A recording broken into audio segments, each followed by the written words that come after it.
Hyderabad Saroor Nagar doctors కాలనీలోని ఓ హాస్పిటల్లో ఎలాంటి ప్రభుత్వ అనుమతులు లేకుండా కిడ్నీ మార్పిడిలు నిర్వహిస్తున్నారన్న సమాచారంతో వైద్యాధికారులు తనిఖీలు నిర్వహించారు. అమాయకుల్ని ఆసరాగా చేసుకుని కిడ్నీ రాకెట్ దందా కొనసాగిస్తున్నారన్నారు. ఇతర రాష్ట్రాలకు చెందిన మహిళలకు డబ్బులు ఆశ చూపి హైదరాబాద్ కు తీసుకొస్తున్నారు. పక్క రాష్ట్రాల డాక్టర్లతో హాస్పిటల్ నిర్వాహకులు కుమ్మక్కై కిడ్నీలను విక్రయించి డబ్బులు దండుకుంటున్నారని తెలిపారు అధికారులు. వీళ్లంతా కర్ణాటక, తమిళనాడు రాష్ట్రాలకు చెందిన వ్యక్తులుగా ప్రాథమికంగా గుర్తించారు అధికారులు. అంటే ఇది చిన్న హాస్పిటల్, 9 బెడెడ్ హాస్పిటల్కి మేము పర్మిషన్ ఇచ్చాము. వాళ్ళు అడిగిన దాంట్లో కూడా మనకి మల్టీ స్పెషాలిటీ హాస్పిటల్ అని అడిగారు, కానీ ఒక ఉజ్బెకిస్తాన్లో చదివినటువంటి డాక్టర్ ఉన్నాడు, ఆయన పేరు మీద మనం ఇచ్చాము. మరి స్పెషలిస్టులుగా చూస్తేనేమో ఎంఎస్ ప్లాస్టిక్ సర్జన్ ఒక అతను, అదేవిధంగా ఫిజిషియన్ ఒక అతను, వాళ్ళ పేర్ల మీద మనం ప్రాక్టీస్ చేసుకోవడానికి పర్మిషన్ ఇచ్చాము.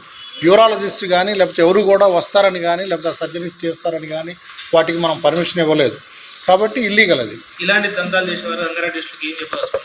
తప్పకుండా చర్యలు తీసుకుంటాము. ఎప్పుడైనా కూడా ఇలాంటి చర్యలు పాల్పడ్డట్టయితే ఎక్కడైనా మీ దృష్టికి వస్తే మాకు తెలియపరచండి. ఇమీడియట్గా వాళ్ళ మీద యాక్షన్ తీసుకుంటాం.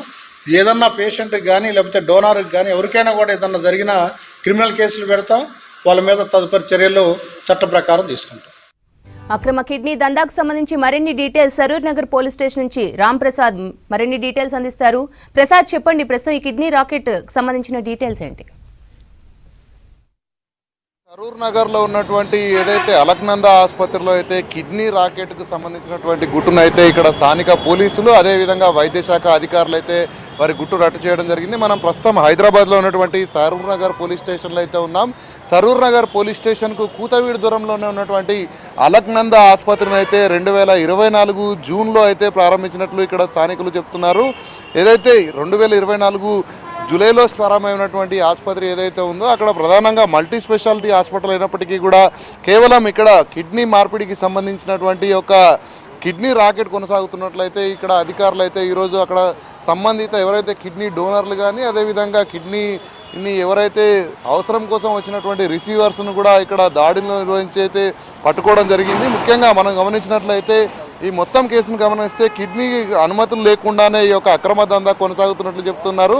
అలక్నంద ఆసుపత్రి ఏదైతే ఉందో మనం చూస్తున్నాం, గతంలో సరూర్ నగర్లో ఇక్కడ ఉన్నటువంటి స్థానికంగా ఉన్నటువంటి డాక్టర్లు కూడా దీనికి సంబంధించి ఎప్పుడు కూడా ఇలాంటి విరోధం అందినప్పటికీ కూడా ఇక్కడ స్థానికంగా ఉన్నటువంటి డాక్టర్ పవన్ అనేటువంటి వ్యక్తిని అయితే ఇటు పోలీసులు గుర్తించినట్టు మనకు తెలుస్తుంది. అంతేకాకుండా ఈ మొత్తం దందాకు సంబంధించి కూడా ఇప్పటికే ఇద్దరిని నిందితులను కూడా పోలీసులు అదుపులోకి తీసుకున్నట్టయితే మనకు సమాచారం అందుతుంది. ప్రధానంగా మనం గమనిస్తే ఇక్కడ తమిళనాడుకు చెందినటువంటి వ్యక్తులైతే ఇటు కిడ్నీ అవయవ దానం చేసేందుకు ముందుకు వచ్చారు. అదే క్రమంలో ఇటు కర్ణాటకకు చెందినటువంటి ఇద్దరు డోనర్స్ నుంచి అయితే స్వీకరించేందుకు ఇక్కడికి వాళ్ళు వచ్చినట్టు కూడా తెలుస్తుంది. నలుగురిని కూడా ఈ నెల 17వ తేదీన అయితే ఇటు శస్త్రచికిత్స నిర్వహించి వారికి కిడ్నీ ట్రాన్స్ప్లాంటేషన్ నిర్వహించినట్టు కూడా ఇక్కడ ఈ దాడుల్లో నిర్వహించినటువంటి అధికారులు అయితే చెప్తున్నారు. ప్రధానంగా మనం గమనిస్తే ఇక్కడ చూడవచ్చు, తమిళనాడుకు చెందినటువంటి ఎవరైతే నస్రిన్ బానుతో పాటు అదేవిధంగా ఫిర్దోస్ బేగం ఇద్దరు మహిళలు కూడా తమిళనాడు నుంచి అయితే ఇక్కడ వారి కిడ్నీలు దానం చేయడానికి అంటే కిడ్నీ రాకెట్కి సంబంధించి అయితే డబ్బులకు 55 లక్షలకు అయితే డీల్ కుదుర్చుకొని అయితే వాళ్ళు అవయవ దానం చేయడానికి వచ్చారు. ఇదే క్రమంలో కర్ణాటక రాష్ట్రానికి చెందినటువంటి బిఎస్ రాజశేఖర్తో పాటు కృపాలత అనేటువంటి మహిళ ఇద్దరికి కూడా ఈ యొక్క కిడ్నీలు అమర్చినట్లయితే మనకు ప్రస్తుతం అయితే సమాచారం అందుతుంది. ప్రధానంగా డబ్బులను ఎరచుగా చూపి అయితే ఈ యొక్క కిడ్నీ ట్రాన్స్ప్లాంటేషన్కి సంబంధించినటువంటి యొక్క ఎవరైతే దీనికి సంబంధించి పూర్తి స్థాయిలో ఈ కిడ్నీ అవయవ దానానికి సంబంధించి అయితే ఇక్కడ డోనర్స్ను ఈ మొత్తం మీడియేట్ చేసింది కూడా ప్రదీప్ అనేటువంటి వ్యక్తి మీడియేట్ చేసి ఇటు తమిళనాడుకు సంబంధించినటువంటి మహిళలు ఇద్దరు ఎవరైతే నిరుపేద కుటుంబానికి చెందారో వారిని ఆసరాగా వాళ్ళ నిరుపేదరికాన్ని ఆసరాగా చేసుకొని అయితే వాళ్ళు కిడ్నీ రాకెట్ దందాకు సంబంధించి అయితే వారిని 55 లక్షల రూపాయలకు ఇటు డీల్ కుదుర్చుకొని కూడా అనంతరం ఆపరేషన్ చేసినటువంటి అధికారులు అయితే ఇద్దరికి కూడా కిడ్నీ మార్పిడి సర్జరీ కూడా పూర్తయింది. వారిని ఈ దాడులలో అయితే ప్రధానంగా వాళ్ళు అక్కడ ఇద్దరు దానం చేసిన వాళ్ళతో పాటు ఎవరైతే కిడ్నీ అమర్చబడినారో నలుగురిని కూడా వదిలేసి ఈ దాడుల క్రమంలో అయితే అక్కడి నుంచి వెళ్ళిపోయినట్లు ఇక్కడ రంగారెడ్డి జిల్లాకు సంబంధించినటువంటి డిఎంహెచ్ఓ వెంకటేశ్వర్లు తెలపడం జరిగింది. ఈ కిడ్నీ మార్పిడి చేసిన వైద్యులపై ఇటు సరూర్ నగర్ పోలీసులకు కూడా ఫిర్యాదు చేసే అవకాశం ఉంది. ఇంకా ఫిర్యాదు అందకపోవడంతో అయితే ఇటు పోలీసులు అక్కడ ఎవరైతే ఉన్నారో వారిని ఇక్కడ ఇద్దరిని అయితే అదుపులోకి తీసుకున్నట్లయితే ప్రస్తుతం మనకు సమాచారం అంతా ఉంది. ఈ క్రమంలోనే ఏదైతే అలక్నంద హాస్పిటల్ ఉందో దాన్ని ఇటు డిఎన్ఎంహెచ్ఓ అయితే సీజ్ చేయడం జరిగింది. సీజ్ చేసిన అనంతరం కూడా దీనికి సంబంధించినటువంటి మొత్తం ఈ కిడ్నీ రాకెట్కి సంబంధించినటువంటి ఎవరెవరు దీంట్లో పాల్గొన్నారు, గత 6 నెలల నుంచి కూడా కొనసాగుతున్న క్రమంలో అయితే దీనిపైన పూర్తి వివరాలను కూడా ఇటు వైద్య శాఖతో పాటు అటు పోలీసులు కూడా ఎంక్వైరీ చేస్తున్నారు. దీనికి సంబంధించి స్పెషల్ పార్టీ పోలీసులు కూడా ఇటు మనం చూడవచ్చు ఇక్కడ టాస్క్ ఫోర్స్ పోలీసులను కూడా రంగంలో దింపినట్టు తెలుస్తుంది. ఎందుకంటే ఉన్నటువంటి ఇద్దరు నిందితుల ఆధారంగా అయితే మరికొంతమందిని కూడా పట్టుకునే ప్రయత్నం అయితే చేస్తున్నట్టు తెలిసింది. మనం ముఖ్యంగా గమనించినట్లయితే యాక్చువల్గా ఇది యూరాలజిస్టులు చేయాల్సినటువంటి ఒక ఏదైతే కిడ్నీ మార్పిడి ఆపరేషన్ ఎలాంటి అనుమతులు లేకుండా అయితే కేవలం ధనార్జనే లక్ష్యంగా అయితే ఇక్కడ సరూర్ నగర్లో గత కొద్ది రోజుల నుంచి నిర్వహిస్తున్నట్లయితే ఈ యొక్క దాడుల్లో అయితే గుర్తించినట్టు తెలుస్తుంది. ముఖ్యంగా కిడ్నీ రాకెట్ ఏదైతే ఉందో మనం చూడవచ్చు, ప్రధానంగా తెలంగాణ రాష్ట్రం కానీ భారత ప్రభుత్వ అనుమతితో పూర్తి స్థాయిలో ఏదైతే అధికారికంగా అవయవదానం చేయాల్సిన అవసరం ఉంటుంది. దాన్ని ఆన్లైన్ వెబ్సైట్ ద్వారా కూడా ఎవరైతే అవసరం ఉన్న వాళ్ళు దరఖాస్తు చేసుకోవడం, ఎవరైతే మనకు అవయవాలు దానం చేయాలనుకున్నారో వాళ్ళ వివరాలు కూడా తెలపాల్సినటువంటి అవసరం అయితే ఉంటుంది. కానీ ఇదేది కాకుండా ఇటు నిబంధనలన్నిటికీ కూడా ఇక్కడ ఎలాంటి నిబంధనలు పాటించకుండానే వారు కేవలం డబ్బుల కోసమే ఇప్పుడు 55 లక్షలను అయితే ఎరగా చూపి 55 లక్షల రూపాయలు తీసుకున్నటువంటి వైద్యులు అయితే అక్కడ తమిళనాడు నుంచి వచ్చినటువంటి మహిళలకు కొంత డబ్బును ఎరగా చూపించి అయితే వాళ్ళ ఒక వ్యాపారాన్ని నిర్వహిస్తున్నట్లయితే ఇక్కడ స్థానికుల ప్రత్యక్ష సాక్షులు కానీ ఇక్కడ స్థానికంగా ఉన్నటువంటి ప్రజల ద్వారా అయితే సమాచారం అందుతుంది. దీనికి సంబంధించి ఇప్పటికే ఇటు పోలీసులతో పాటు జిహెచ్ఎంసీ అధికారులు అంతేకాకుండా వైద్య శాఖ అధికారులు సంయుక్తంగా నిర్వహించినటువంటి ఈ యొక్క ఆకస్మిక తనిఖీలో అయితే ఈ యొక్క అలక్నంద హాస్పిటల్లో జరుగుతున్నటువంటి యొక్క కిడ్నీ రాకెట్ గుట్టు అయితే బయటపడినట్టయితే స్థానికులు చెప్తున్నారు. వీరిపైన చట్టరీత్యా అన్ని రకాలుగా చర్యలు తీసుకునేందుకు ఇటు పోలీస్ శాఖతో పాటు ఇటు వైద్య ఆరోగ్య శాఖ కూడా ఇప్పటికే ఆసుపత్రిని అయితే సీజ్ చేసిన క్రమంలో వారిపైన క్రిమినల్ కేసులు కూడా నమోదు చేసి ఇప్పటివరకు వాళ్ళు ఎలాంటి యాక్టివిటీస్ చేశారు, ఎంతమంది ఒక డబ్బులను తీసుకున్నారు, అంతేకాకుండా ఈ శస్త్రచికిత్స జరిగిన క్రమంలో వాళ్ళు ఎలాంటి ఇబ్బందులకు గురయ్యారు. ఎందుకంటే మనం చూస్తున్నాం కిడ్నీ మార్పిడి జరిగిన క్రమంలో అయితే వారికి శస్త్రచికిత్స జరిగిన అనంతరం అయితే మనం గమనించవచ్చు వారిపైన ఎలాంటి వారి ఆరోగ్య పరిస్థితి ప్రస్తుతం ఏ విధంగా ఉంది మనం ప్రస్తుతం ఇక్కడ గమనించవచ్చు. ఇక్కడ మనం వైద్య శాఖకు సంబంధించినటువంటి అధికారులు కూడా ఇప్పుడే డిఎంఎండ్హెచ్ఓ ఆఫీస్కి అయితే ఇక్కడికి రావడం జరిగింది. డిప్యూటీ డిఎంఎండ్హెచ్ఓ రంగారెడ్డి జిల్లాకు సంబంధించినటువంటి డిప్యూటీ డిఎంఎండ్హెచ్ఓ కూడా ఈ మొత్తం ఏదైతే కిడ్నీ రాకెట్కి సంబంధించినటువంటి ఉందో దానిపైన ఫిర్యాదు చేసేందుకైతే అఫీషియల్గా ఇప్పుడే కొద్దిసేపటి క్రితమే ఇక్కడ సరూర్ నగర్ పోలీస్ స్టేషన్ కూడా చేరుకోవడం జరిగింది. ముఖ్యంగా మనం చూస్తున్నాం ఈ యొక్క విషయాన్ని చాలా సీరియస్గా తీసుకున్నటువంటి వివిధ శాఖల అధికారులు, అంటే మనం మొత్తంగా గమనిస్తే ఇక్కడ ఉన్నటువంటి వైద్య శాఖే కానీ అంతేకాకుండా ఇటు పోలీస్ శాఖకు సంబంధించినటువంటి అధికారులు కూడా, ఎందుకంటే ఇది చట్టరీత్యా నేరంతో పాటు ఇటు అమాయక ప్రజలైనటువంటి ఎవరైతే ఇటు లబ్ధిదారులే కానీ అదేవిధంగా డోనర్స్ కానీ వీరు ఇద్దరికీ కూడా ఎలాంటి ఒక ప్రభుత్వ నిబంధనలను పాటించకుండా అయితే ఈ యొక్క మొత్తం తతంగాన్ని నిర్వహించడం అయితే చాలా సీరియస్గానే భావించినటువంటి వైద్య శాఖ అధికారులు అయితే నేరుగా ఇటు డిప్యూటీ డిఎంఎండ్హెచ్ఓ కూడా ఇక్కడ ఫిర్యాదు చేసేందుకైతే ఇప్పుడే పోలీస్ స్టేషన్కి చేరుకోవడం జరిగింది. పూర్తి స్థాయిలో దీనిపైన ఎందుకంటే మనం చూస్తున్నాం కిడ్నీ రాకెట్ క్రమంలో ఇటు డోనర్లకు ఎంతో కొంత డబ్బులను ఎరగా చూపించి, ఎందుకంటే మనం చూస్తున్నాం అవయవదానం చేస్తున్నారంటే వాళ్ళ ఆర్థిక పరిస్థితిని దృష్టిలో ఉంచుకొని వాళ్ళు అవయవదానానికి ముందుకు వచ్చినప్పటికీ కూడా కేవలం ధనార్జనే లక్ష్యంగా అయితే వాళ్ళు చేసుకొని అయితే ముఖ్యంగా ఇక్కడ వీళ్ళ దగ్గర నుంచి డబ్బులు దండుకొని అంతేకాకుండా ఎంతో కొంత డబ్బులను అయితే వాళ్ళకి ఇచ్చేసి ఈ క్రమంలో చేతులు దులుపుకున్నటువంటి ఒక ఏదైతే కిడ్నీ రాకెట్ దందాపై అయితే ఇప్పటికే పోలీసులు కానీ ఇటు వైద్య శాఖ అధికారులు సంయుక్తంగా నిర్వహించిన దాడిలో అయితే అలక్నంద హాస్పిటల్కి సంబంధించి అయితే ఇప్పటికే చర్యలు తీసుకునేందుకైతే ఇప్పటికీ పోలీసులు సిద్ధంగానే ఉన్నారు. ఇప్పటికే పోలీసుల అదుపులో ఉన్నటువంటి ఇద్దరు వ్యక్తులను కూడా ఇప్పటికే పోలీసులు పలు రకాలుగా విచారిస్తున్నారు. ఎందుకంటే మొత్తం కిడ్నీ రాకెట్లో ఎంతమంది ఉన్నారు, ఏం జరగబోతా ఉంది, అంటే ఎలాంటి కిడ్నీ రాకెట్ను వీళ్ళు నిర్వహిస్తున్నారు అన్నటువంటి అన్ని అంశాలపైన కూడా ఇటు పోలీసులు కూడా ఎంక్వైరీ చేస్తున్న క్రమంలో డిప్యూటీ డిఎంఎండ్హెచ్ఓ ఇచ్చే ఫిర్యాదు ఆధారంగా చేసుకుని అయితే కేసును మరింత ముందుకు తీసుకువెళ్లేందుకు ఇటు వైద్య ఆరోగ్య శాఖ కూడా కసరత్తు చేస్తున్న పరిస్థితి అయితే సరూర్ నగర్లో ఉన్నటువంటి అలక్నంద ఆసుపత్రి వద్ద కొనసాగుతుంది. అంతేకాకుండా పోలీస్ స్టేషన్లో కూడా మరికొద్దిసేపట్లోనే అధికారికంగా కూడా ఫిర్యాదు చేయనున్నట్టు మనకు తెలుస్తుంది. శ్రవంతి. రైట్ ప్రసాద్. హైదరాబాద్ బుద్ధభవన్ పక్కన హైడ్రా పోలీస్ స్టేషన్ కు ఏర్పాట్లు చేస్తున్నారు అధికారులు. ఆఫీసును పరిశీలించారు హైడ్రా కమిషనర్ రంగనాథ్. ఎస్హెచ్ఓగా ఏసీపీ స్థాయి అధికారిని నియమించనుంది హైడ్రా. ఓఆర్ఆర్ పరిధిలో జోన్ల వారీగా ఇన్స్పెక్టర్లకు బాధ్యతలు అప్పగించనున్నారు. ప్రభుత్వ భూములు, చెరువులు, నాలాలు, పార్కులు కబ్జా చేసే వారిపై హైడ్రా పోలీస్ స్టేషన్లో కేసులు నమోదు చేస్తామన్నారు అధికారులు. ఇదే అంశానికి సంబంధించి మరింత సమాచారం సదానందం అందిస్తారు. హైడ్రా పోలీస్ స్టేషన్ కోసం ఏర్పాట్లు చేస్తున్నారు అధికారులు. సో ఇప్పుడే హైడ్రాకు సపరేట్గా పోలీస్ స్టేషన్ ఉండాలంటూ కూడా హైడ్రా కమిషనర్ ప్రభుత్వానికి లేఖ రాయడంతో ప్రభుత్వం దాన్ని యాక్సెప్ట్ చేసి హైడ్రా కూడా పోలీస్ స్టేషన్ ఏర్పాటు చేస్తూ ఈ నెల 7వ తారీఖున జీవో జారీ చేసింది. సో దానిలో భాగంగానే హైడ్రా హెడ్ ఆఫీస్ ఉన్నటువంటి బుద్ధ భవన్కు ఆనుకొనున్న అంటే బుద్ధ భవన్ కాంప్లెక్స్ 2లో ప్రస్తుతానికి హైడ్రా పోలీస్ స్టేషన్ ఏర్పాటు చేయడానికి అధికారులు దీనికి సంబంధించిన ఏర్పాట్లు అన్నీ చేస్తున్నారు. సో క్యాజువల్గా మామూలు పోలీస్ స్టేషన్ ఎలా అయితే ఉంటుందో సో ఆ మాదిరిగానే ఇక్కడ బుద్ధ భవన్కు ఆనుకొని ఉన్నటువంటి కాంప్లెక్స్ 2 బుద్ధ భవన్ కాంప్లెక్స్ 2లో ఇక్కడ ground floor and first floor దీంట్లో ఈ హైడ్రా పోలీస్ స్టేషన్ అయితే ఏర్పాటు చేస్తున్నారు. సో ఇప్పటి వరకు దీన్ని ఈ వింగ్ని బుద్ధ భవన్లోని కాంప్లెక్స్ 2లో దీన్ని ఈ హైడ్రాకి సంబంధించిన ఫైర్ ఆఫీసర్ ఇతరత్ర అధికారులు ఉపయోగించారు. సో దాని ప్లేస్లోనే ప్రస్తుతానికి అయితే ఈ హైడ్రా పోలీస్ స్టేషన్ అయితే ఏర్పాటు చేస్తున్నారు. ఈ కాంప్లెక్స్ 2లో ఉన్నటువంటి గ్రౌండ్ ఫ్లోర్ ఫస్ట్ ఫ్లోర్లో 2 ఫ్లోర్స్లో ఇది అయితే ఉండనుంది. సో ప్రస్తుతం మనం చూస్తున్నాం కదా. So the Hydraa police station ఏర్పాట్లకు సంబంధించిన వర్క్స్ అయితే ప్రస్తుతానికి జరుగుతున్నాయి.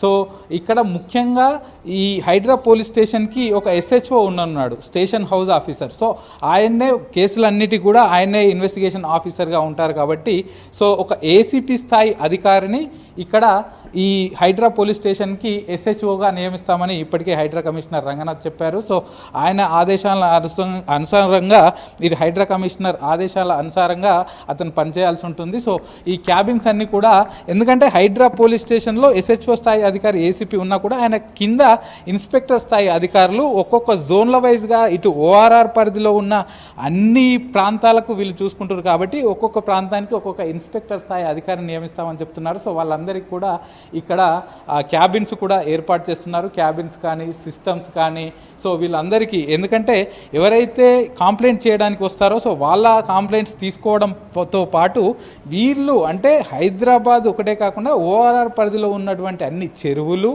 అలాగే నాలాలు దీంతోపాటు ప్రభుత్వ పార్కులు ప్రభుత్వ స్థలం దేన్ని కబ్జా చేసినా వాళ్ళందరిపైన మేము కబ్జా కేసులు చేస్తామని ఇప్పటికే హైడ్రా కమిషనర్ రంగనాథ్ చెప్పారు కాబట్టి సో వాటన్నిటికీ ORR పరిధిలో ఈ ప్రాంతం పెద్దది కాబట్టి సో ఎక్కువ కేసులు నమోదయ్యే అవకాశాలు ఉన్నాయి కాబట్టి వాళ్ళందరికీ ఒక జోన్ల వారీగా ఏర్పాటు చేసి ఆయా ఇన్స్పెక్టర్లకు ఆయా కేసుల పనులను కూడా అప్పచెప్తామని చెప్తున్నారు. ఇక ఇదే కాకుండా కొంతమంది అధికారులు కూడా ఇటు ఇరిగేషన్ శాఖ కావచ్చు లేకపోతే రెవెన్యూ శాఖ కావచ్చు అధికారుల అండతోటి కొంతమంది కబ్జా చేశారు కాబట్టి సో వాళ్ళపైన కూడా ఆ కేసులు చేసే అవకాశాలు ఉన్నాయి. గతంలో ఇప్పటికే హైడ్రా కమిషనర్ రంగనాథ్ రిఫర్ చేయడంతో అంటే కొంతమంది కొన్ని చెరువులను అధికారుల అండతోటి కబ్జా చేశారని గతంలో ఈ ఇరిగేషన్ శాఖ అధికారులకు వాళ్ళపైన కూడా కేసులు పెట్టారు. సో అవి కూడా ఇటు సైబరాబాద్ పోలీస్ స్టేషన్లో కొన్ని కేసులు నమోదయ్యాయి, బాచుపల్లి PS లో కేసులు నమోదయ్యాయి. సో అవి వాటి బాచుపల్లి PS లాంటి ప్లేసుల్లో వాళ్ళకు రోజువారీ కేసులు ఉంటాయి. సో దాంట్లో ఈ కేసులను వాళ్ళు ప్రాధాన్యతగా తీసుకోవట్లేదు కాబట్టి సో దీనికోసమే స్పెషల్గా పోలీస్ స్టేషన్ ఉంటే ఆ కేసులన్నిటిని కూడా తరోగా చూడొచ్చు అంటూ కూడా హైడ్రా కమిషనర్ రంగనాథ్ గారు చెప్తున్నారు. సో ఇప్పటికే ఈ పోలీస్ స్టేషన్ ఏర్పాట్లకు సంబంధించి ఈరోజు ఉదయం పూర్తిగా సమీక్ష చేశారు. ఇక్కడికి వచ్చి ఏర్పాట్లను పరిశీలించారు. సో ఇక్కడికి వచ్చే ఎవరైతే కాంప్లైంట్స్ ఉంటారో వాళ్ళకి ఎట్లాంటి ఇబ్బందులు లేకుండా చూసుకోవాలంటూ కూడా అధికారులకు ఆదేశాలు జారీ చేశారు. దీంతో పాటు ప్రస్తుతానికైతే ఇక్కడ ఈ పోలీస్ స్టేషన్ ఏర్పాట్లకు సంబంధించిన పనులు కొనసాగుతున్నాయి. విత్ ఇన్ ఏ వీక్ టైంలో ఈ పనులన్నీ కంప్లీట్ అయిపోయిన తర్వాత హైడ్రా పోలీస్ స్టేషన్ ఆపరేషన్స్ కూడా ప్రారంభమవుతాయని హైడ్రా కమిషనర్ రంగనాథ్ చెప్తున్నారు. కెమెరా పర్సన్ అశోక్తో సదానందం, V6 న్యూస్, బుద్ధ భవన్. ఉస్మానియా యూనివర్సిటీలో విద్యార్థి సంఘాలకు ఎన్నికలు నిర్వహించాలన్నారు మెదక్ మాజీ ఎమ్మెల్యే శశిధర్ రెడ్డి. హైదరాబాద్ ఉస్మానియా యూనివర్సిటీలో 1977 నుంచి 1988 వరకు చదువుకున్న స్టూడెంట్స్ VC కుమార్తో సమావేశమయ్యారు. ఓయూకు తమ వంతుగా సహాయ సహకారాలు అందిస్తామన్నారు పూర్వ విద్యార్థులు. 1985లో చివరిగా విద్యార్థి సంఘాల ఎన్నికలు జరిగాయని మళ్లీ ఇంతవరకు నిర్వహించలేదన్నారు పూర్వ విద్యార్థులు.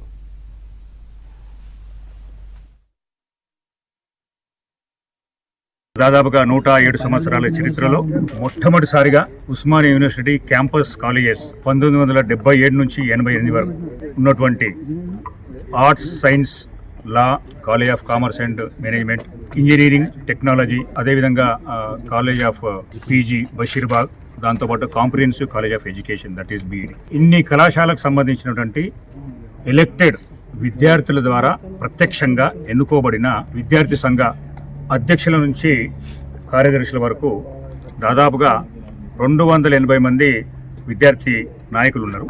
మొట్టమొదటిసారిగా అంటే ప్రాథమికంగా ఉస్మానియా యూనివర్సిటీ యొక్క గొప్పతనాన్ని, ఉస్మానియా యూనివర్సిటీ ఉన్నటువంటి ఔన్నత్యాన్ని చాటే విధంగా ఒక 3-4 కలిసి ఆలోచనలో మెదిగినటువంటి ఈ యొక్క సమావేశం ఇది మొట్టమొదటి సమావేశం మాత్రమే.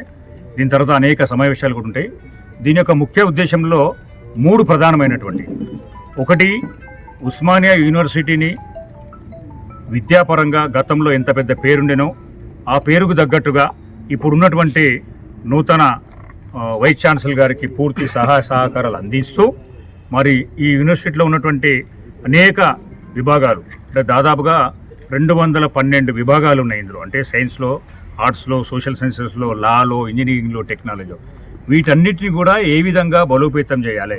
గతంలో ఈ యూనివర్సిటీలో నుంచి చదువుకొని బయట విదేశాలకు వెళ్ళిన వారు, అదేవిధంగా ఈ యూనివర్సిటీలో చదువుకొని ఇక్కడే ఉన్నట్టు వాళ్ళందరి యొక్క సహాయ సహకారాలు తీసుకొని ఈ విద్యాభివృద్ధికి, ఆర్థిక పరిపుష్టికి యూనివర్సిటీని ఏ విధంగా ముందుకు తీసుకుపోవాలనే ఒక ఉద్దేశంతోనే ఈరోజు ఈ యొక్క సమావేశం జరిగింది.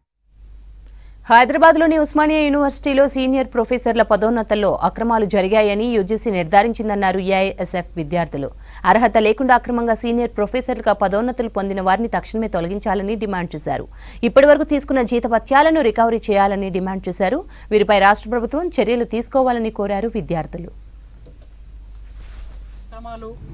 యూజీసీ యూనివర్సిటీ గ్రాంట్స్ కమిషన్ రీసెంట్గా ఇటీవలే అది నిజమే అని చెప్పేసి నిగ్గు తేల్చడం జరిగింది.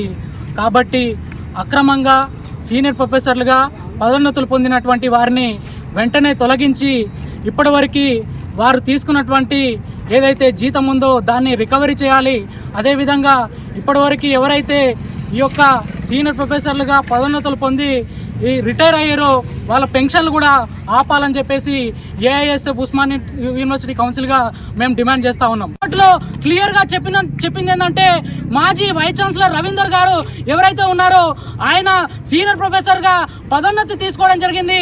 కానీ ఆయన సీనియర్ ప్రొఫెసర్గా అవ్వడానికి సబ్మిట్ చేసినటువంటి ఆర్టికల్స్లో యూజీసీ కేర్ లిస్టు స్కోపస్లో లేవని చెప్పేసి ఈరోజు యూనివర్సిటీ గ్రాంట్స్ కమిషన్ మనకు నివేదిక మనకు ఇవ్వడం జరిగింది. ఈరోజు గత 10 సంవత్సరాలుగా ఈ యొక్క తెలంగాణలో ఉన్నత విద్య మొత్తం కూడా భ్రష్టు పట్టింది. ఈ యొక్క ఉన్నత విద్య భ్రష్టు పట్టడంలో ఈ ప్రొఫెసర్లు కూడా ఉన్నారు. భవిష్యత్తులో ఉన్నత విద్య మెరుగుపడాలంటే ఈ యొక్క సీనియర్ ప్రొఫెసర్గా పదోన్నతుల్లో ఉన్నటువంటి వాళ్ళు ఎవరు కూడా ఈ యొక్క ఉన్నత పదవుల్లో వైస్ ఛాన్సలర్గా, ప్రొఫెసర్లుగా, డీన్లుగా, అదేవిధంగా ఎటువంటి పదవుల్లో ఉండకూడదని చెప్పేసి ఈ యొక్క తెలంగాణ ఎంపీ ఈటెల రాజేందర్ వాస్తవాలు తెలుసుకోకుండా దాడులకు దిగారన్నారు ఏకశిలానగర్ భూముల నిర్వాహకుడు వెంకటేష్. ఎంపీ స్థాయి వ్యక్తి అనుచరులతో విచక్షణారహితంగా దాడి చేయడంతో ఇద్దరికి తీవ్ర గాయాలయ్యాయన్నారు. భూ యజమానులమైన తమని రియల్ ఎస్టేట్ బ్రోకర్లుగా చిత్రీకరిస్తున్నారని మండిపడ్డారు. కబ్జాకు పాల్పడుతున్న వారికి ఈటెల రాజేందర్ సహకరిస్తున్నారని ఆరోపించారు వెంకటేష్.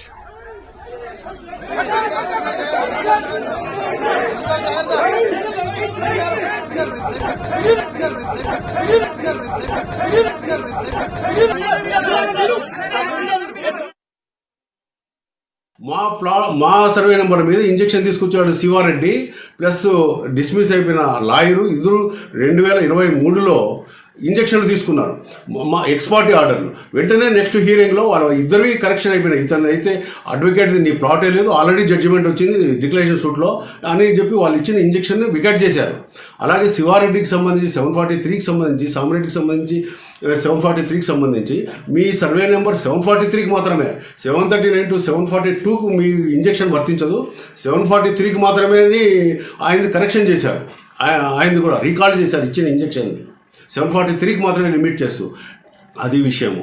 గౌరవ పార్లమెంటు మెంబర్ కానీ, మాజీ ఎంపీపీ గారు కానీ, లేదా ఇంకొక లీడర్లు కానీ, అంతకుముందైతే ఏ లీడరు ఈ ల్యాండ్లో, ఇది ప్రైవేట్ ల్యాండ్ కాబట్టి కోర్టు కేసులు ఇష్టానికి వదులుకున్నారు. ఎటువంటి సంబంధం ఎప్పుడు లీడర్ దాంట్లో ఏలు పెట్టలేదు.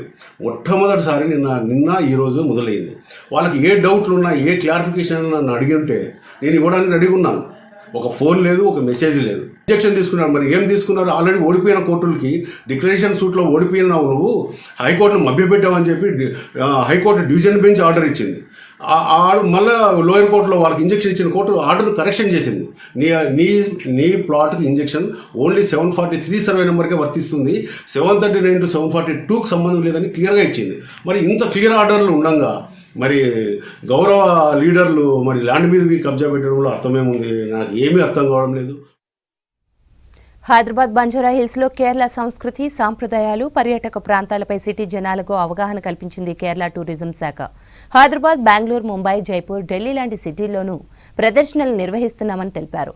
బంజారా హిల్స్లోని తాజ్ డెక్కన్లో జరిగిన ఈవెంట్లో కథాకళి, కృష్ణాటం నృత్యాలు ప్రేక్షకుల్ని ఆకట్టుకున్నాయి.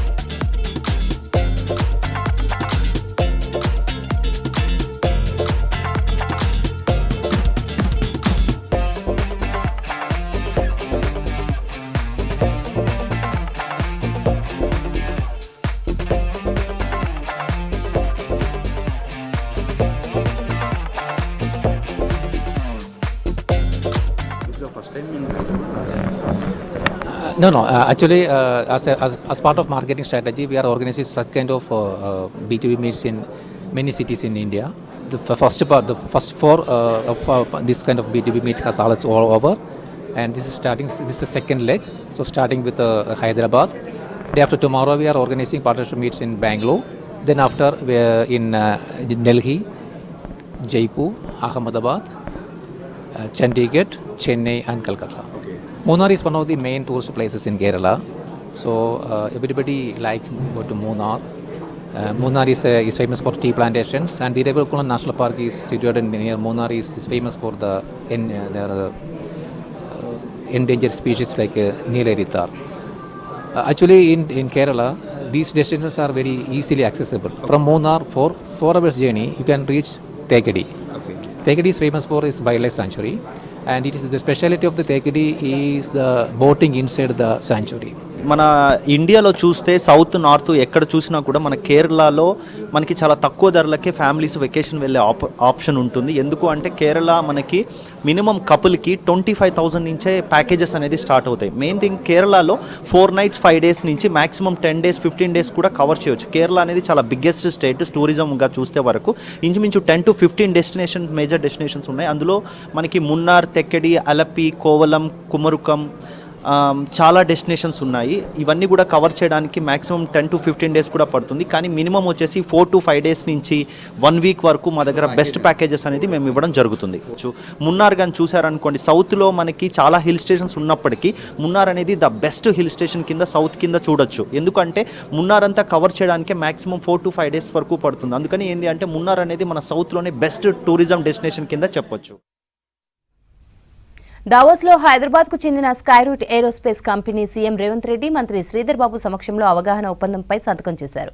తెలంగాణలో ప్రైవేట్ రాకెట్ తయారీ, ఇంటిగ్రేషన్ అండ్ టెస్టింగ్ యూనిట్ ఏర్పాటుకు ఒప్పందం చేసుకుంది స్కైరూట్ కంపెనీ. ఈ ప్రాజెక్టు ఏర్పాటుకు స్కైరూట్ కంపెనీ 500 కోట్ల రూపాయల పెట్టుబడి పెట్టనుందని తెలిపారు ఆ సంస్థ ప్రతినిధులు. రాష్ట్రానికి పెట్టుబడులే లక్ష్యంగా దావోస్లో CM Revanth Reddy team tour కొనసాగిస్తోంది.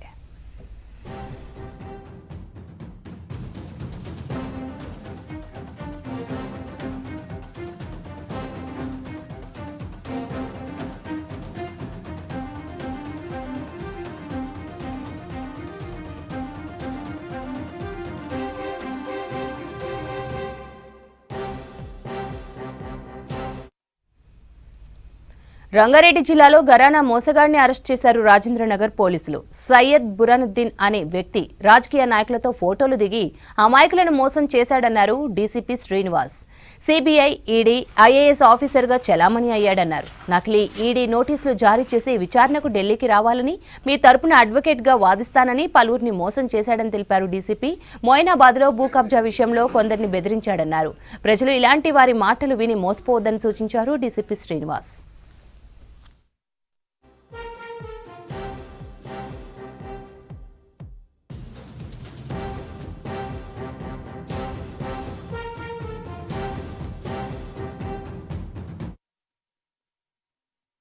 ఒక నటోరియస్ క్రిమినల్ వీడు.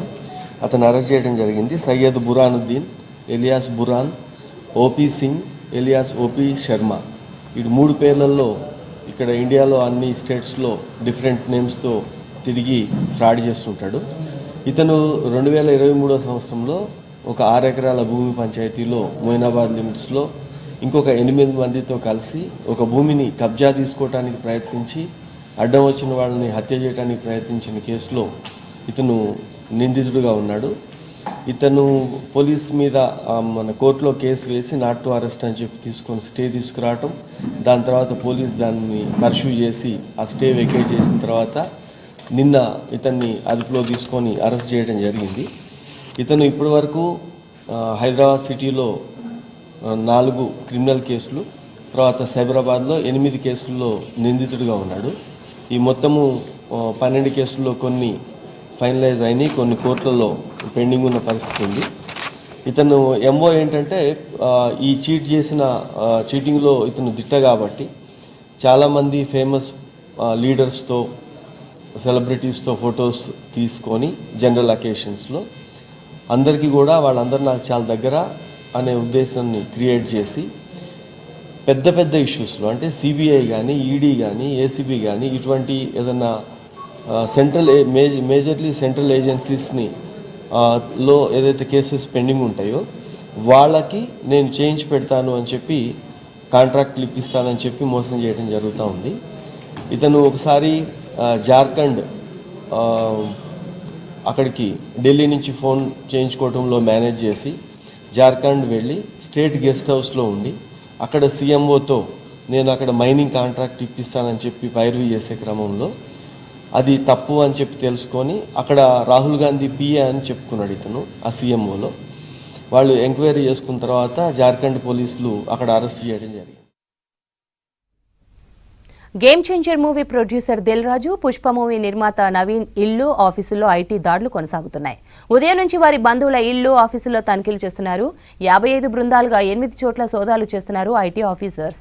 జూబ్లీహిల్స్, బంజారాహిల్స్, మాదాపూర్, కొండాపూర్లో రైడ్స్ కంటిన్యూ అవుతున్నాయి. ఇప్పటికే దిల్ రాజు బ్యాంక్ లాకర్లను పరిశీలించారు. 3 సినిమాలకు సంబంధించిన ఆదాయం, ఐటీ రిటర్న్స్ పైనే ప్రధానంగా సోదాలు చేస్తున్నారు. నిర్మాతలు దిల్ రాజు బంధువుల ఇళ్లలో 17 గంటలుగా దాడులు కొనసాగుతున్నాయి. రీసెంట్ గా రిలీజ్ అయిన గేమ్ చేంజర్, సంక్రాంతికి వస్తున్న సినిమాలకు దిల్ రాజు నిర్మాతగా వ్యవహరించారు. మైత్రి మూవీస్ సంస్థ పుష్ప 2 సినిమా నిర్మించింది.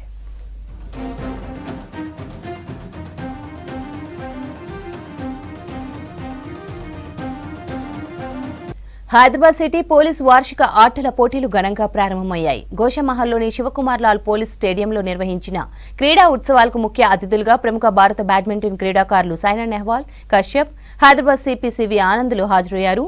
క్రీడలో ఆడడంతో ఫిట్ గా ఉండడంతో పాటు మానసిక ఉల్లాసంగా కూడా ఉండొచ్చన్నారు సిపి ఆనంద్.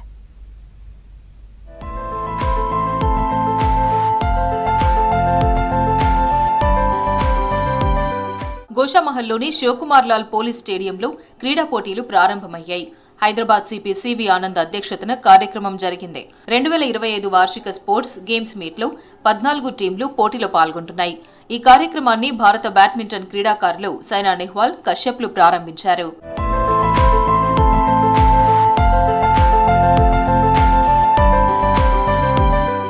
తాను ట్రాఫిక్ అడిషనల్ సిపిగా ఉన్నప్పుడు ట్రాఫిక్ స్కూల్ కమాండర్స్ ప్రోగ్రాంకు సైనా నెహ్వాల్ చీఫ్ గెస్ట్ గా వచ్చారని, సైనా పద్మభూషణ్ గ్రహీత అని, అందరూ ఆమెను చూసి ఇన్స్పైర్ అవ్వాలన్నారు CP CV Anand. Sports games meet ఆనవాయితీగా ప్రతి సంవత్సరం జరగవలసిందేనని, 10 ఏళ్ల పాటు police sports meet, police duty meet కాలేదన్నారు. స్పోర్ట్స్ మీట్ మోటివేషన్తో పాటు వాళ్లలోని నైపుణ్యాలను ప్రోత్సహించేందుకు ఇది ఉపయోగపడుతుందన్నారు. exposed like forensic and other things required in our investigation. The district and the unit duty meets should be compulsorily conducted. Then the state duty meet also should be conducted so that we can participate in the national duty meet with the new upcoming talent in the force. Similarly, the sports meet also should be conducted at each unit level. The talent which is discovered should be sent for the state meet, and then the state teams should be selected and they should be participating in the national events. స్పోర్ట్స్లో పాల్గొనడం సమయం వృధా అనుకునే వాళ్ళు ఆ ఆలోచన నుంచి బయటకు రావాలని సూచించారు సిపి ఆనంద్. ప్రతి సంవత్సరం 3 రోజుల పాటు స్పోర్ట్స్ మీట్ ఏర్పాటు చేస్తామని, కానీ టీంలు ఎక్కువగా ఉండడం వల్ల ఈసారి 4 రోజుల పాటు నిర్వహిస్తున్నామన్నారు. తాను కూడా ఒకప్పుడు స్పోర్ట్స్ మెన్ అని, ఆటల్లో ఓడిపోతే ఆ రాత్రి తనకు నిద్ర పట్టేది కాదని గుర్తు చేసుకున్నారు. సాధారణంగా మనం 3 రోజుల పాటు ఏర్పాటు చేసుకుంటాం, కానీ ఈసారి టీమ్స్ ఎక్కువ ఉన్నాయి కనుక కొద్దిగా రిలాక్స్గా అన్ని సరిగ్గా జరిగే విధంగా 4 రోజుల పాటు ఏర్పాటు చేయడం జరుగుతుంది. అందరు కూడా స్ఫూర్తితో విత్ కాంపిటేటివ్ స్పిరిట్ మీరు పాల్గొనండి. నేను యాజ్ అ స్పోర్ట్స్ మ్యాన్ నేను ఒకసారి పార్టిసిపేట్ చేస్తే గెలవకపోతే నాకు రాత్రి నిద్ర రాదు. దేశం తరపున నేను ఆడుతున్నప్పుడల్లా గర్వంగా భావించేదాన్నన్నారు సైనా నెహ్వాల్. ప్రతి ఒక్కరూ క్రీడల్లో పాల్గొని ఫిట్ గా ఉండాలని సూచించారు. మన దేశంలో టాలెంట్ ఉన్న వాళ్ళు చాలా మంది ఉన్నారని, అలాంటి వారికి అవకాశం ఇస్తే దేశం గర్వించే స్థాయికి వెళ్తారన్నారు. ఆటలు ఆడడంతో మైండ్ ఫ్రెష్ గా ఉంటుందన్నారు కశ్యప్. క్రీడలు వ్యక్తిగత నైపుణ్యాలను పెంపొందించడంతో పాటు స్ఫూర్తిని కూడా పెంచుతాయన్నారు. Please be fit, be strong and eat healthy, and I'm sure we can do wonders. And I would want to request sir to keep a physio and trainer as well, so that every body type is different, but I just want all of us to have good toned bodies and good sportsman type of bodies, and I'm sure we can do wonders. When I can do it, all of us can do it. So thank you so much once again for inviting me, and good luck for the sports meet. Looking forward to see all of you competing and giving their best. And girls out here, ladko ko mat chhodna please. I was always like boys ko competition dena hai, and I did well, and I'm sure all of you can do well. Immediately I joined coaching, and coaching చేసేటప్పుడు కూడా నా physical activity అవ్వట్లేదు, అయిపోతుంది అనుకున్నాను కానీ అవ్వట్లేదు. And గత 3 నెలల నుంచి రోజు చెయ్యాలి అని చేయట్లేదు. It's becoming very hectic. కానీ that was just an excuse I felt. And Jan 6th నుంచి I started training on a daily basis, forcing Saina also to train with me in the evenings, ganta, and I feel very fresh. And అది చేస్తే కానీ actually అది చేసిన తర్వాత నా పొద్దున coaching కూడా has become better. I'm able to spend better quality time with all the young kids, and I request you to do that as well, sir. తమకు ఆటల పోటీలు నిర్వహించడం ఆనందంగా ఉందన్నారు పోలీసులు. ఫిట్ గా ఉండడానికి స్పోర్ట్స్ ఎంతగానో ఉపయోగపడతాయన్నారు. అమెరికా, రష్యా, చైనా 3 దేశాలకే పరిమితమైన స్పేస్ డాకింగ్లో మనమేమీ తక్కువ కాదంటూ PSLV C-60 ద్వారా భారత్ 4వ దేశంగా ఎదిగింది. ఇస్రో సృష్టించిన చరిత్రలో మన హైదరాబాద్ సంస్థ ఘనత కూడా ఉంది. సిటీకి చెందిన అనంత్ టెక్నాలజీస్ సంస్థ శాటిలైట్లలో కీలక భాగాలు తయారు చేసి ఇస్రోకు అందజేసింది.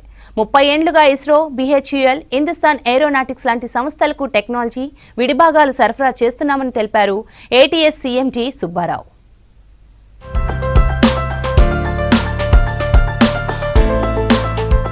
ఇస్రో విజయవంతంగా ప్రయోగించిన PSLV C-60కి అత్యంత కీలక పరికరాలను తయారు చేసింది హైదరాబాద్కు చెందిన Anant technologies private limited. SpaDeX 1A, SpaDeX 1B శాటిలైట్లను అనుసంధానించే యూనిట్లు, DC కన్వర్టర్లను తయారు చేసి ఇస్రోకు అందించింది. ఉపగ్రహాలకు సంబంధించిన అసెంబ్లింగ్, ఇంటిగ్రేషన్ అండ్ టెస్టింగ్ ను కూడా హైదరాబాద్లోని అత్యాధునిక కేంద్రాలలో తయారు చేసింది. స్పేడెక్స్ శాటిలైట్లకే కాకుండా ఇస్రో రేసుగుర్రమైన PSLV C-60 rocket sub assembly విడిభాగాలను ATL సంస్థ సప్లై చేసింది. డేటా ఆక్విజిషన్ యూనిట్లు, ట్రాన్స్మిటర్లు, power modules, NavIC processor, control modules ను ఇస్రోకి సరఫరా చేసిందన్నారు ఆదిత్య టెక్నాలజీస్ CMD సుబ్బారావు. వీటన్నిటిలో చాలా సెన్సర్స్ కావాలి. అంటే సన్ సెన్సర్ అని, స్టార్ సెన్సర్స్ అని, ఇలాంటి ఎన్నో సెన్సర్స్ కావాలి. ఈ సెన్సర్స్ అని కూడా మేము తయారు చేస్తాం. తర్వాత దాంట్లో చాలా డేటాని ప్రాసెసింగ్ చేసుకోవాల్సి వస్తుంది ఉపగ్రహం లోపల. అది చేయడం కోసం ఆన్బోర్డ్ కంప్యూటింగ్ అంటారు. ఆన్బోర్డ్ కంప్యూటింగ్ చాలా చేస్తాం. తర్వాత లాట్ ఆఫ్ కంట్రోల్స్ ఉంటుంది. ఇవి ఇలాంటి ఎన్నో ఉన్నాయి. Solar panels to give the power for the satellites. దానికి లోపల ఉన్న బ్యాటరీ నుంచి కొంత పవర్ వస్తుంది. ఆ పవర్ పూర్తి సరిపోదు కాబట్టి సోలార్ నుంచి కూడా, అంటే సూర్యుడి నుంచి కూడా మనం పవర్ తయారు చేసుకుంటాం. ఈ 2 పవర్ మధ్యలో ఉన్న శక్తిని ఉపయోగించుకుని ఉపగ్రహం పనిచేస్తూ ఉంటుంది. అంతరిక్షంలో దేశీయ అవసరాలను తీర్చడంతో పాటు విదేశాలకు సహాయం అందించే స్థాయికి ఎదిగిన ఇస్రోతో అనంత్ టెక్నాలజీస్ సంస్థకు దాదాపు 30 ఏళ్ల అనుబంధం ఉంది. ఇప్పటి వరకు 102 శాటిలైట్లు, 80 రాకెట్ ప్రయోగ విజయాల్లో ఏటీఎల్ కీలక పాత్ర పోషించింది. ముఖ్యమైన సాంకేతిక వ్యవస్థలను రూపొందించడంతో పాటు శాటిలైట్ సిస్టమ్స్, రాకెట్ భాగాలను తయారు చేసి ఇస్రోకు సరఫరా చేసింది. దీంతో పాటు Hindustan aeronautics, Bharat heavy electrical limited వంటి ప్రభుత్వ రంగ సంస్థలకు ఏటీఎల్ పలు కీలక టెక్నాలజీలను అందిస్తోంది. ఈ కాంపోనెంట్స్ వాడటం కానీ దాని ఇప్పుడు ఎలక్ట్రానిక్స్ వాటిలో మనకు 3 రకాలు ఉంటాయి. కమర్షియల్ ఈజ్ ఒక పద్ధతి, ఇంకోటి ఏమో డిఫెన్స్ ఒక పద్ధతి, స్పేస్ దగ్గరకు వచ్చేప్పటికి రేడియేషన్ అంతా కూడా ఉంటుంది కాబట్టి దాని నుంచి కాపాడుకోవడం కోసం సబ్ సిస్టమ్స్ కానీ శాటిలైట్స్ కానీ కాపాడుకోవడం కాకుండా ప్రక్రియ కొద్దిగా ఉంటుంది. అందువల్ల దీంట్లో మనం చేసే ప్రయోగాలు వాటి టెస్టింగ్లు అంటే వైబ్రేషన్ కావచ్చు, అంటే లాంచ్ వెహికల్ నుంచి పైకి వెళ్ళేటప్పుడు దాంట్లో ఇండ్యూస్ అయ్యే వైబ్రేషన్ కావచ్చు, అది ఒకసారి ఆర్బిట్లో వెళ్ళిపోయిన తర్వాత ఆర్బిట్లో వచ్చే సోలార్ రేడియేషన్ రిలేటెడ్ దాని నుంచి కాపాడుకోవడం కావాల్సిన ఇలాంటివన్నీ కూడా చాలా ఉంటాయి అన్నమాట. వీటిని కూడా అనేక టెస్టులు చేసి అనేక ప్రయోగాల కింద చేసి వాడన్నింటిలో చూసిన తర్వాత అది ఫిట్ అవుతుంది అనుకున్నప్పుడే దాన్ని మేము దాంట్లో అనుసంధానం చేసి పైకి పంపించడం జరుగుతుంది అన్నమాట. ఇస్రో నుంచి 33 ఏళ్ల క్రితం బయటికొచ్చిన సుబ్బారావు 1992 ఆగస్టు 17వ తేదీన అనంత్ టెక్నాలజీస్ ని స్థాపించారు. హైదరాబాద్, బెంగళూరు, తిరువనంతపురంలో బ్రాంచ్లను ప్రారంభించారు. ఇస్రో ప్రయోగించిన ప్రతి శాటిలైట్ లో ఏటీఎల్ కీ రోల్ పోషిస్తూనే ఉంది. Aerospace sub systems, launch vehicles, integrated launch vehicles కు అవసరమైన ఫ్యాబ్రికేషన్, ఎలక్ట్రానిక్స్ ప్యాకేజింగ్ టెస్టింగ్ వంటివి ఇస్రోకి అందిస్తోంది అనంత్ టెక్నాలజీ. అంటే మనకి 2-3 మిషన్స్ ఉన్నాయి. అంటే మనం స్పేస్ స్టేషన్ ఒకటి బిల్డ్ చేయాలి అంతరిక్షంలో, దాని అంతరిక్ష కేంద్రం అంటాం మనం దాన్ని. అదే మనం బిల్డ్ చేయడం ప్రయత్నం చేస్తున్నాం. అది ఎందుకంటే అక్కడి నుంచి మనం మిగిలిన ప్లానెట్స్కి అంటే మిగిలిన గ్రహాలకు కూడా ప్రయాణం సాగించాలనే ఉద్దేశంతో చేస్తున్నాం అది. సో దాంట్లో మనం చాలా ఎక్స్పెరిమెంట్ చేయాల్సిన కూడా చాలా ఉంది దాంట్లో. దానికోసం అది కూడా బిల్డ్ చేయబోతున్నాం. తర్వాత మనం చంద్రుడి మీద దిగి అక్కడ ఉన్న దాంట్లో ఎలాంటి పరిస్థితులు ఉన్నాయి ఏమిటి, అక్కడి నుంచి మనం మిగిలిన గ్రహాలకు ప్రయాణం చేయాలంటే ఈ విధంగా చేయవచ్చు అన్నది కూడా మన ప్రయత్నాలు జరుగుతున్నాయి. వీటిలో భారత్కు ప్రత్యేకంగా స్పేస్ స్టేషన్ ని నిర్మించేందుకు ఇస్రోతో కలిసి కృషి చేస్తోంది అనంత్ టెక్నాలజీస్ ప్రైవేట్ లిమిటెడ్. ఇందుకోసం ఇప్పటికే కేంద్ర ప్రభుత్వం నుంచి అన్ని పర్మిషన్స్ వచ్చాయని, త్వరలోనే స్పేస్ స్టేషన్ ను ఏర్పాటు చేయబోతున్నామంటోంది ఏటీఎల్. రంగారెడ్డి జిల్లా నార్సింగిలో స్వయంభూగా వెలిసిన మల్లన్న స్వామి కళ్యాణంతో ప్రారంభమైన జాతర ఎల్లమ్మ కళ్యాణం బోనాలతో ముగిసింది. సంక్రాంతి పండుగ తర్వాత వచ్చిన ఆదివారం నార్సింగిలో మల్లికార్జున సహిత కేతకి బ్రహ్మరాంబ అమ్మవార్ల కళ్యాణం ఘనంగా నిర్వహించారు. ప్రతి సంవత్సరం కుమరవెల్లి మల్లికార్జున స్వామి కళ్యాణోత్సవం మాదిరిగానే నార్సింగిలో జాతర నిర్వహించడం ఆనవాయితీగా వస్తుందని టెంపుల్ నిర్వాహకులు అశోక్ యాదవ్ తెలిపారు. మల్లన్న స్వామికి భక్తులు అధిక సంఖ్యలో పాల్గొని బోనాలు సమర్పించి మొక్కులు తీర్చుకున్నారు.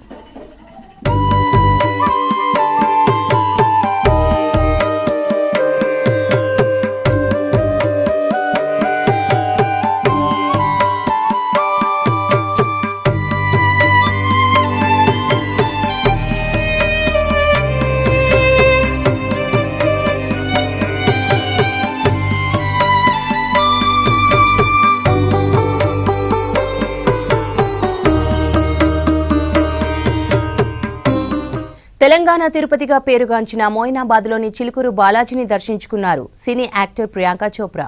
ఆమెకు ప్రధాన అర్చకులు రంగరాజన్ ప్రత్యేక పూజలు చేసి సత్కరించారు. బాలాజీ అనుగ్రహం ఎల్లప్పుడూ తనపై ఉండాలని కోరుకున్నారు. స్వామివారిని దర్శించుకోవడం సంతోషంగా ఉందన్నారు ప్రియాంక చోప్రా.